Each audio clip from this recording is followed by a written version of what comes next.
ఉద్యోగ వ్యాపారాలు చేస్తూ కదలకుండా నీడపట్టున కూర్చోవటం వల్ల బొజ్జ పెరగటం, బరువు పెరగటం, బాడీలో ఫ్యాట్ కంటెంట్ పెరగటం, లివర్ ఫ్యాటీగా మారిపోవటం, బరువు వల్ల కీళ్ళ నొప్పులు, హార్మోన్ సంబంధమైన సమస్యలు వచ్చి చాలామంది ఇబ్బంది పడుతూ ఉన్నారు.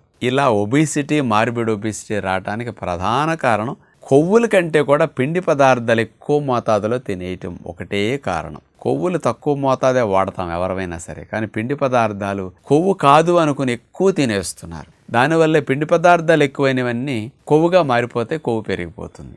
అందుకని మీకు ఎక్కువ పిండి పదార్థాలు ఉండే ఆహారాలన్నీ తెలుసుకుని వాటిని బాగా తగ్గించి తినాలి, మానేయాలి. హై కార్బ్ డైట్స్ అంటే నెంబర్ 1 ఏవో తెలుసా? ఇప్పుడు నేచర్లో ఉన్న ఆహారాలన్నింటిలో అతి తక్కువ కార్బోహైడ్రేట్స్ ఉన్నాయి కూరగాయలు, ఆకుకూరలు. అన్నిటికంటే హై కార్బ్స్ ఉన్న ఆహారాలు ఏవో తెలుసండి?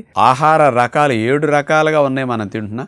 కూరగాయలు, ఆకుకూరలు, దుంపకూరలు, చిరుధాన్యాలు, విత్తనాలు, మాంసాహారాలు, అంటే పప్పు ధాన్యాలు, ఇట్లా అన్నీ తింటున్నాం కదా. అన్నిట్లోకెల్లా కార్బోహైడ్రేట్స్ ఎక్కువ ఉన్న మొట్టమొదటి వెరైటీ వరి ధాన్యాలు, చిరుధాన్యాలు. వీటిలో యావరేజ్న కార్బోహైడ్రేట్స్ ఇస్తే 68% కార్బోహైడ్రేట్స్ ఉంటాయి. వెజిటబుల్స్లో 2.5 కార్బోహైడ్రేట్స్, ఆకుకూరలో 3.5, ఫ్రూట్స్లో 8% కార్బోహైడ్రేట్స్ యావరేజ్ ఉంటాయి. 7%, 8%.